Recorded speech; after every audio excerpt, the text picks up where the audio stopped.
Hello. Like most people, I've been really encouraged by the election of Joe Biden to be America's next president. It was all a bit of a nail biter, wasn't it?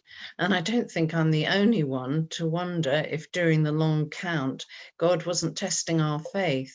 I'm sure Joe Biden's faith was definitely being tested.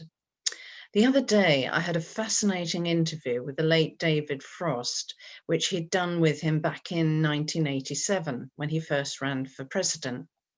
This was never broadcast at the time due to Joe Biden withdrawing that race. The interview was a breath of fresh air and also very moving.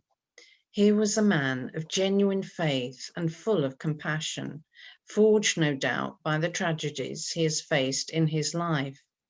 You probably know by now that his first wife died in a tragic car accident along with their baby daughter. And then 5 years ago, his older son, Beau, died of brain cancer. Well known for his aggressive style of interviewing, I'd never heard David Frost so moved as in this conversation with Joe Biden.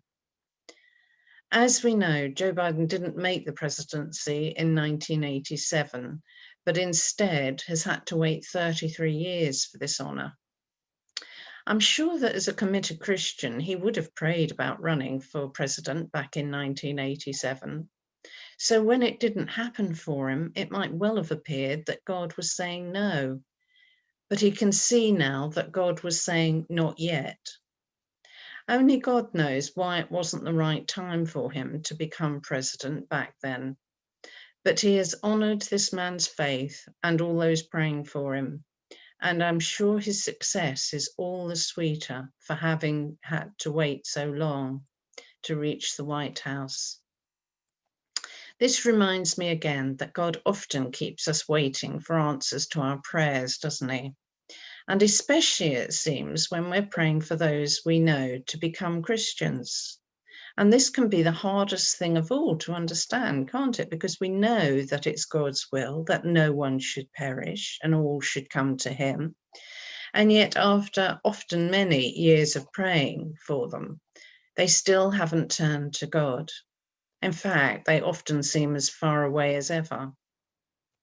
We need to remember that there is a major spiritual battle going on inside that person, because Satan isn't going to let them go without a fight.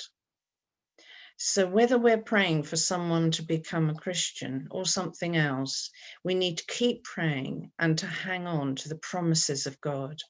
When he tells us that the prayer of a righteous person is powerful and effective, that if we believe, we will receive whatever we ask for in prayer, and that with God, all things are possible. So take courage. What you see as a no to your earnest prayers may well be a not yet. Remember that God does answer all our prayers.